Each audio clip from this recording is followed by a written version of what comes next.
Hi, it's Marty and it's quilling time.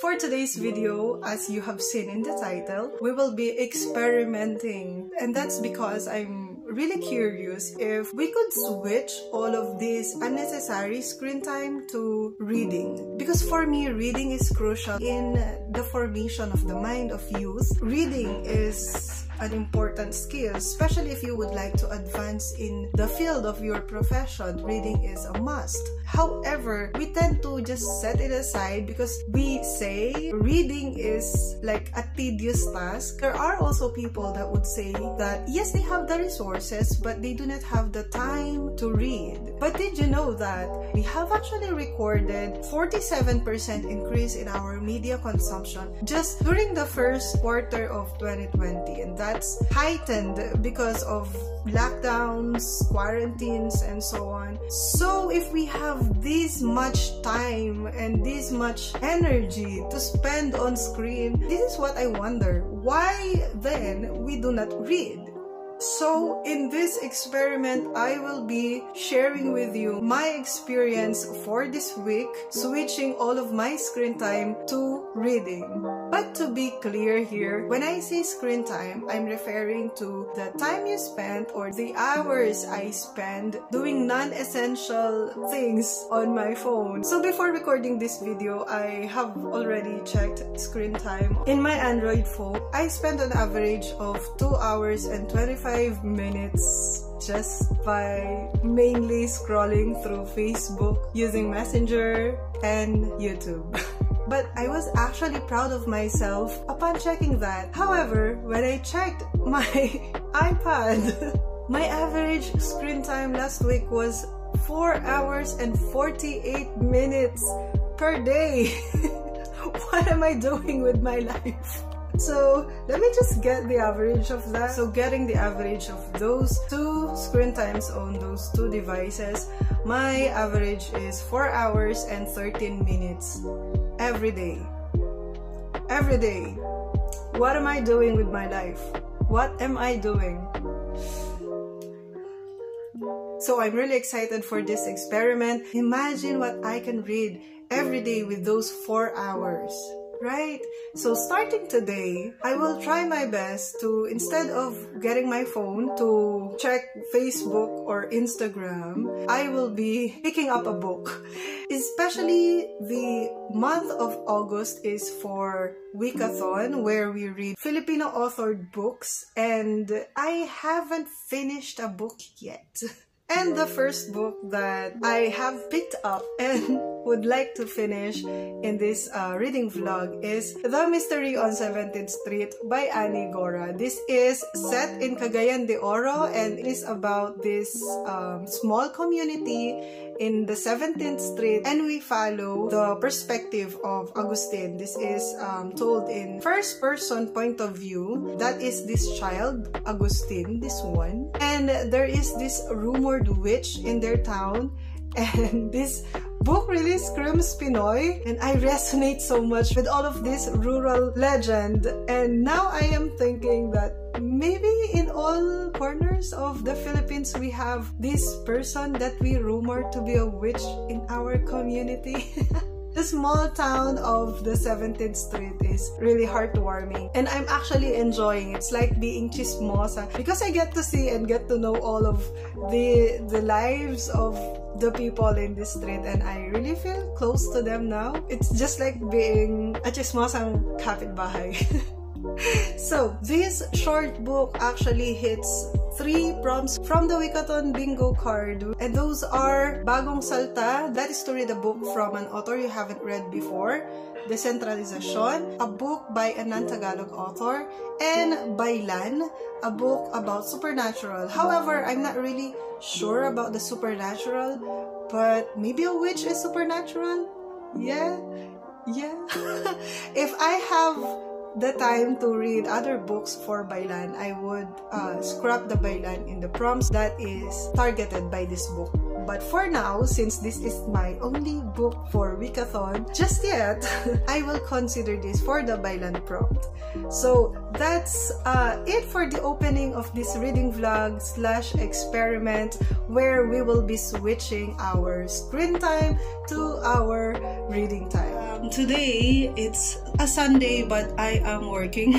Right now, I'm actually working on my Google form because I'm assigned for the attendance in our webinar, and I am actually trying to review my topic because I'll be facilitating the third session in this division webinar.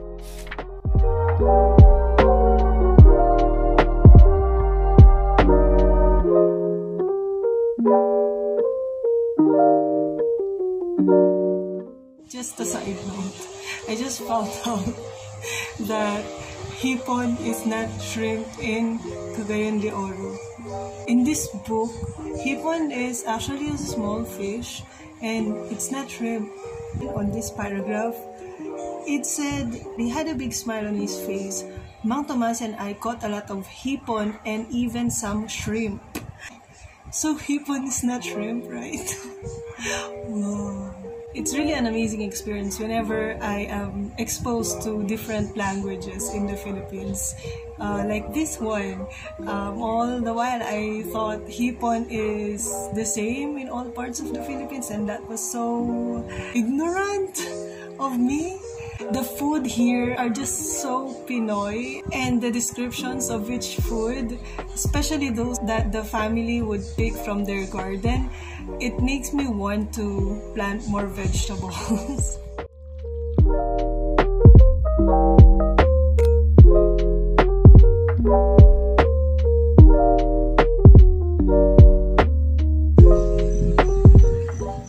I just got home from church because we had a meeting. So let me just do a quick reading update. I am now on page 76, and if you're looking for a book that has a rich local colors in it, this is a must read for that. This book feeds on nostalgia, and if you want to read books that are rich in nostalgic feelings of the province or the rural area in the Philippines, this is the book for you, especially if you want to reminisce your childhood, reminisce the simple life, the life where vegetables are free. So this is just like a simple life that is so refreshing to read about. Yeah, so that's all for this. I'm enjoying the vibe, I'm enjoying the characters.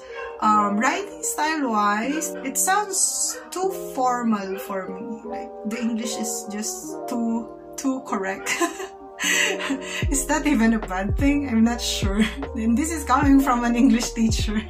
After reading, we had lunch, and while having lunch, we watched Da Vinci Code. We haven't finished because we have a watch party with our friend at 2 o'clock. So starting 2 o'clock, we watched Black Clover in Netflix until 4:30, if I'm not mistaken. So that's like 2 hours and 30 minutes of watching. And yeah, I'm failing my own experiment on the first day, but I'll try my best to redeem myself and read more. So I'll be taking a shower now and get ready for dinner. I'll see you tomorrow.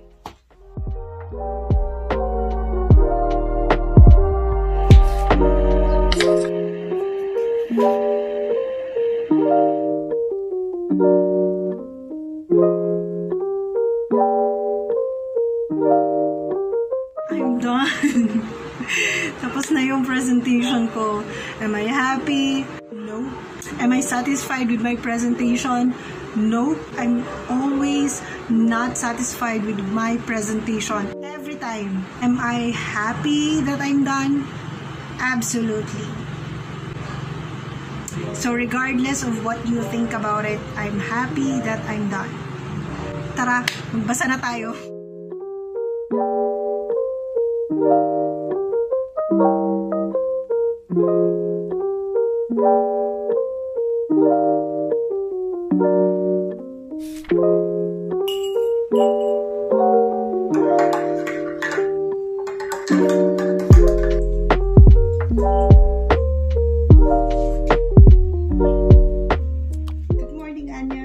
So Anya and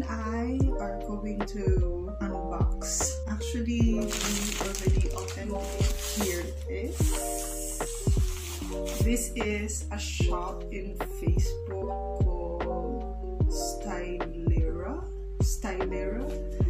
Yeah, I reserved this last time, and it has a note here that says, "Hi Marty, thank you so much for purchasing from our shop." And let's open this up.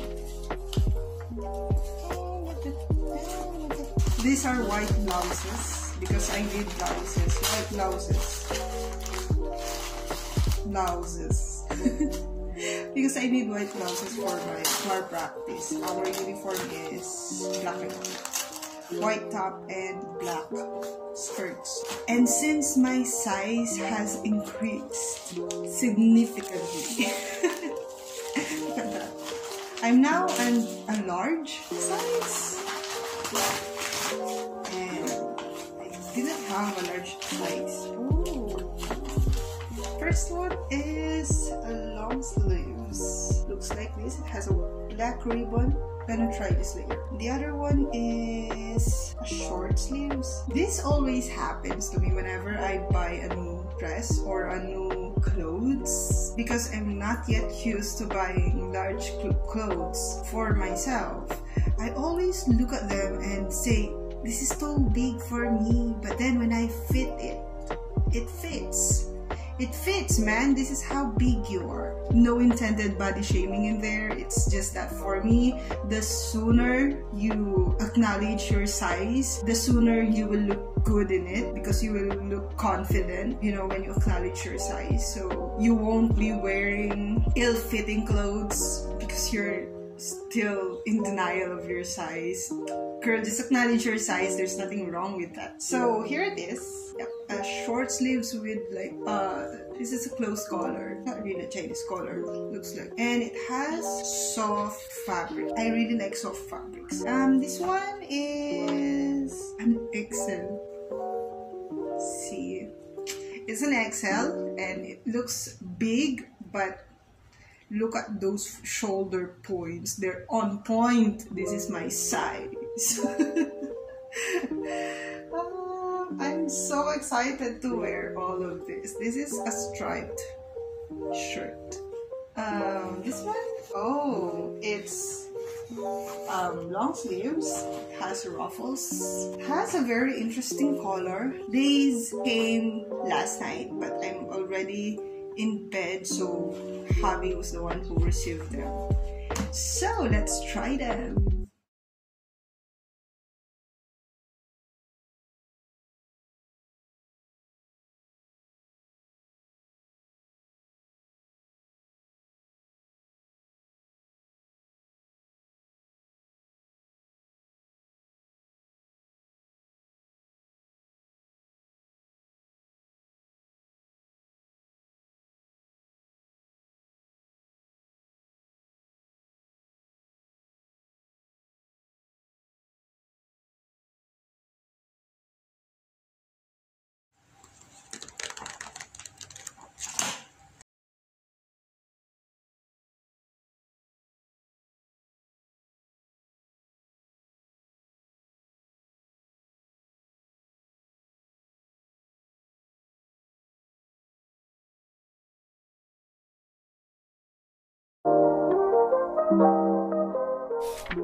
Good morning. I read some of this and I was just so busy yesterday, that's why I was not able to continue, but I picked up the right book because I really enjoy Arnold Arres' work. I agree to the foreword of this book, and yes, I do read forewords.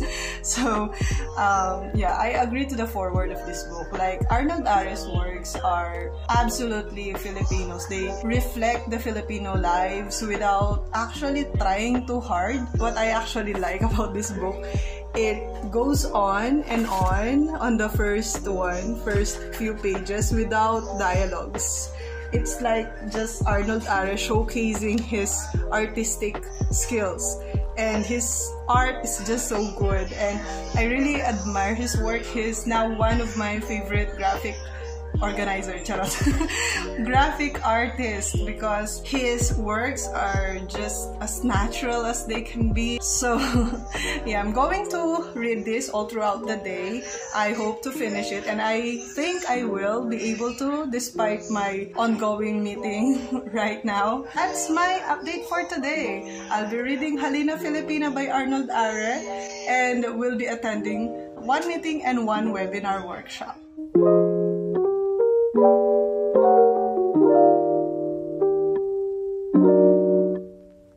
Supervisors, our school heads, and we have visitors now, our members of the technical working group.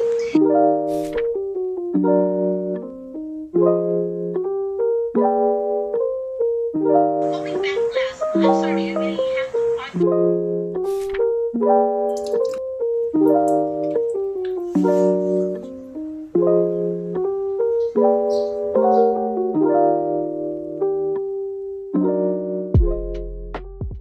Today is the last day of this experiment, and let me just fill you in of what will happen for this day while we are waiting for our service to church. I will be reading maybe a chapter of the book. After church, we will do some errands, like adulting errands, like depositing for the savings account and doing some groceries. And tomorrow will be the first birthday of one of my nephews, so we will buy him a gift in maybe a toy shop. Tomorrow I will be wrapping up the experiment, what are my impressions and what is the result of this experiment. So that's that for today, for today's itinerary. I'll be sitting in the living room now and read some more.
And we are now in our results and discussion part.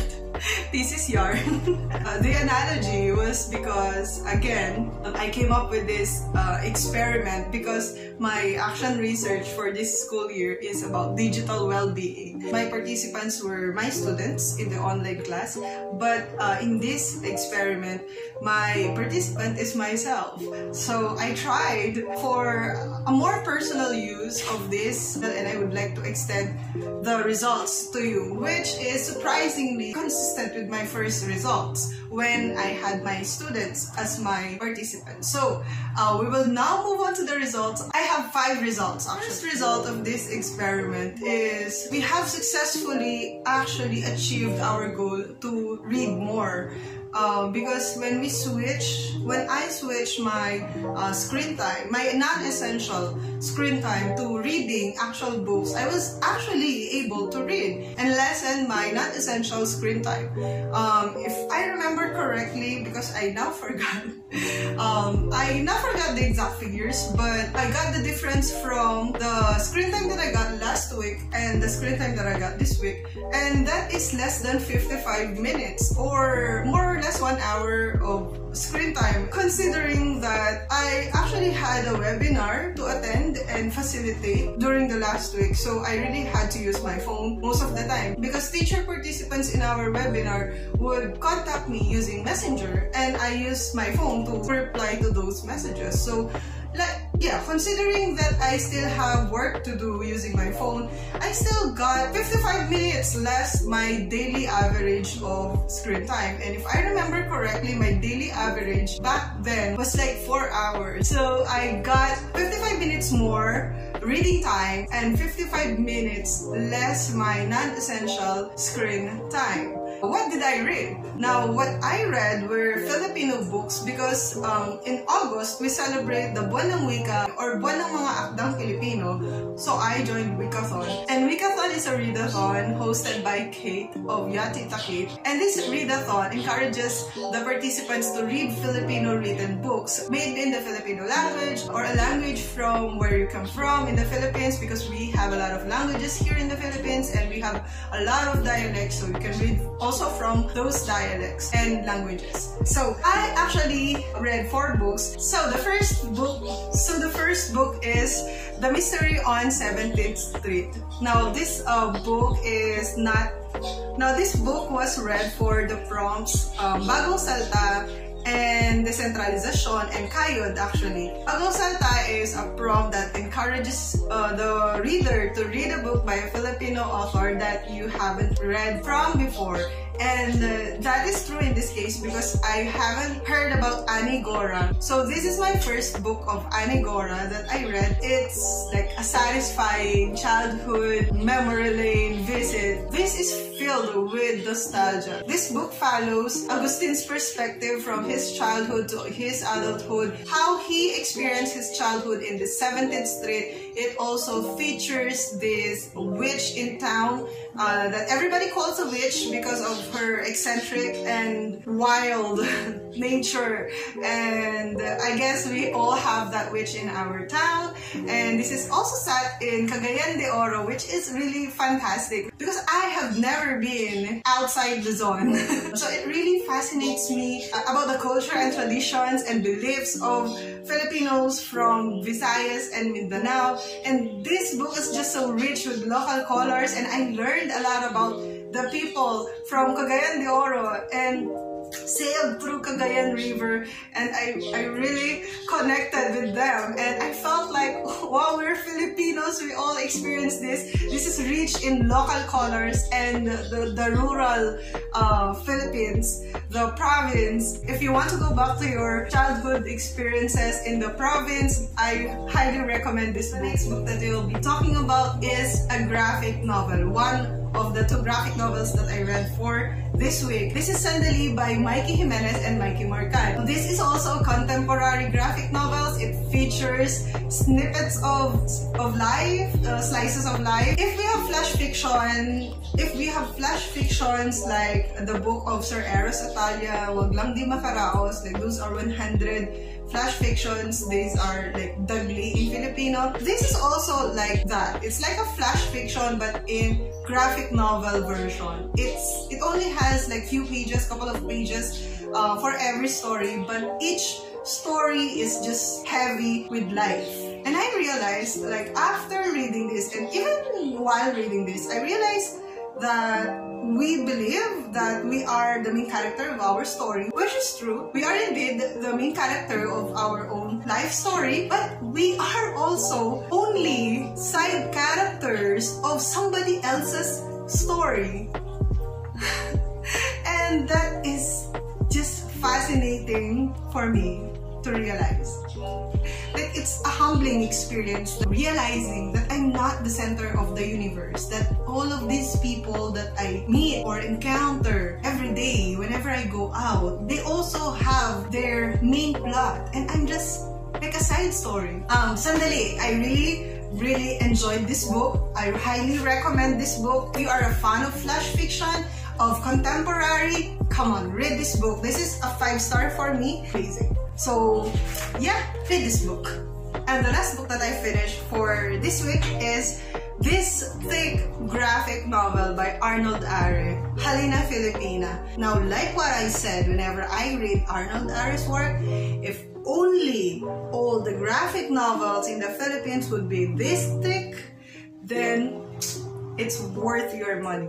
Arnold Are's work never disappoints. So far, because I haven't read all of his books, but so far, all the books that I read from Arnold Are are always a treat to read. If you're a fan of light reading, romance genre and graphic novels, those combined, this is a treat for you as well, because this is a graphic novel and I read this book for the prompt Tadhana that encourages readers to read a book by a Filipino author under romance genre where the main character is a Filipino and the love interest is also a Filipino. So in this graphic novel, we follow Halina. Halina is a half Filipino and a half American, and she goes to the Philippines to discover her roots in the Philippines and, you know, just spend time with her Filipino family.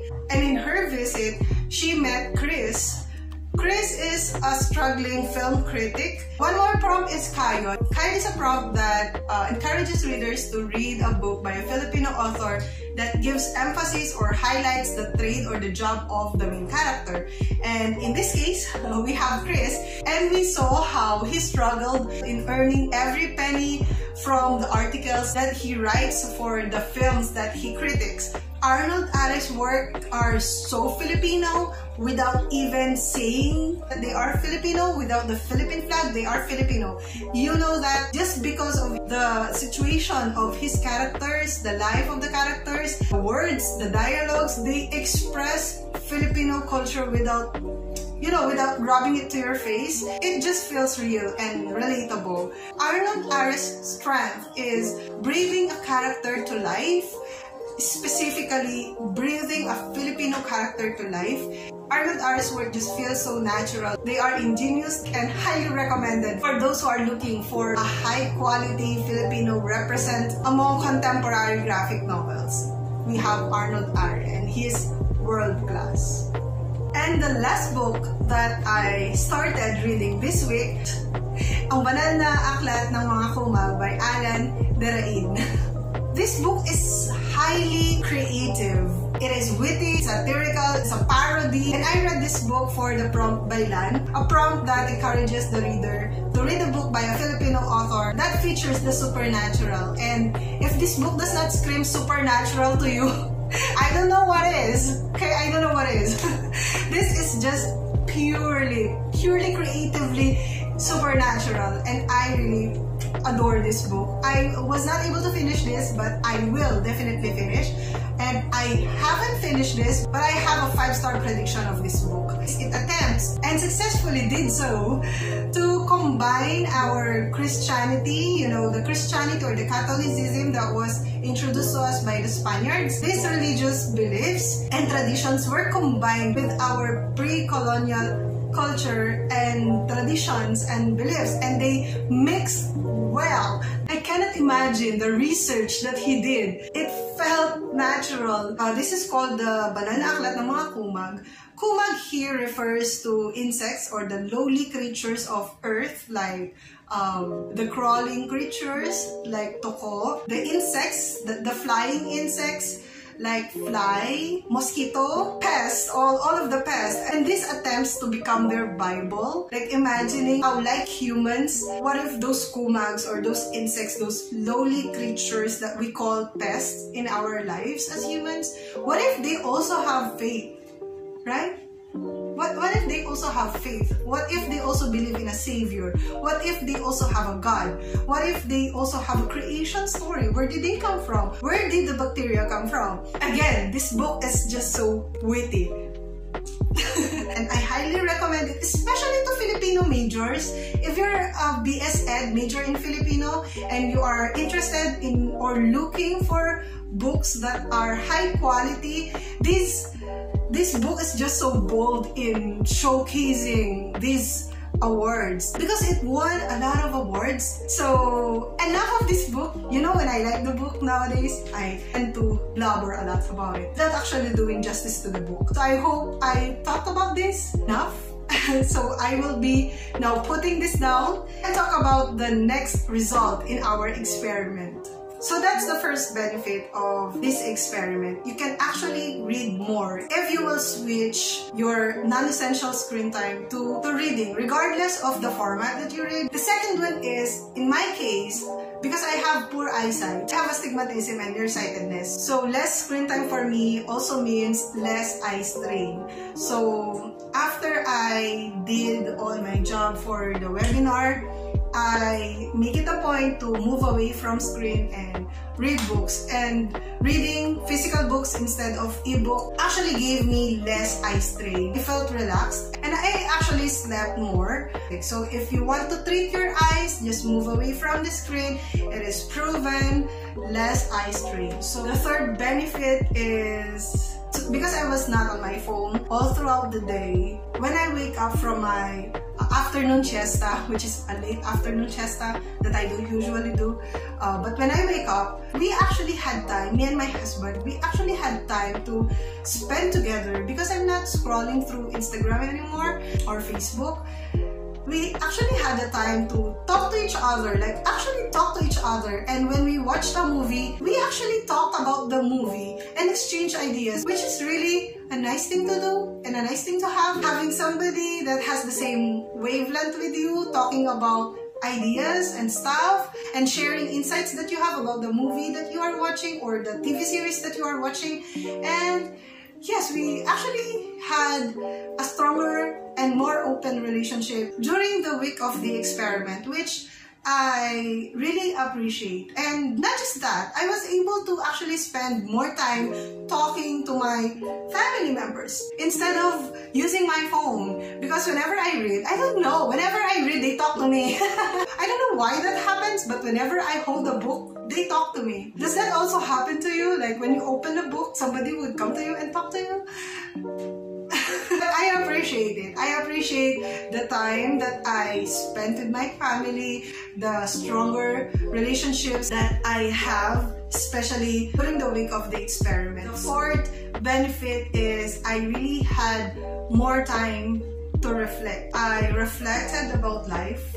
I didn't meditate. I just reflected. I had the time to reflect because again, I'm not looking at the lives of other people in social media, so I have my own life to look at. So I reflected a lot during this week. I had the time to just breathe and be mindful of myself and examine myself and do some self-evaluation and self-reflection and and have a lot of epiphanies during the last week about myself, about how I treat other people, about how other people would treat me and how I could deal with that, which is what I think lacks nowadays because of this fast-pacing world, and especially through the influence of social media. We spend so much time looking at some other people's lives, especially the celebrities, and we tend to forget that we also have this wonderful and blessed life that we have. Because again, we're looking at other people's blessings. Maybe they worked hard for that blessing, but you are also working hard. And you can actually romanticize your life and make it Instagrammable. And the last of this list is number 5, which is I actually had the time to run errands. I was so busy with work, and whenever I have the time to relax, whenever I have the time to actually log out from work, I spend the time relaxing through social media, through using my phone, playing games on my phone, and I was actually not able to run errands for the house because I was relaxing using my phone. But during the experiment, I realized I actually had the time to run errands. I'm just so lazy to do that. Adulting duties. So summing up, we have 5 benefits if you will switch your non-essential screen time to reading. You can actually 1. Read. And that's the first and main goal of our experiment. And we have less eye strain, and that's a treat to my eyes. And 3, we can build stronger relationship because now we have the time to talk to one another without our phones. And 4, we can do some self-reflection, self-evaluation. And the last one, you can run errands and you can do a lot more other adulting stuff, productive stuff that is not related to your phone. And those are the 5 benefits we got from this experiment. So if you would like to do this experiment as well, if you want to lessen your non-essential screen time, I would highly suggest that you can actually pick up a book, any book in any format, any book from any genre that you like, and any format that you prefer. And yeah, that's the end of this video. And here are all the books that we have read for this week. And if you are interested with any of this book, or if you have read any of this book, or if you have any comment about this experiment, you may also comment in the comment section. Let me know how you think about this experiment. Are you willing to do this experiment as well? Are you willing to exchange your screen time with reading time or anything else? So that's all for this video. Thank you so much for watching. Thank you so much for sticking around until the end of this video. If you like this video, give it a thumbs up and do subscribe to this channel for more bookish content. So this has been Marty. Again, thank you so much. And remember to read more, know more, and be more. Happy reading!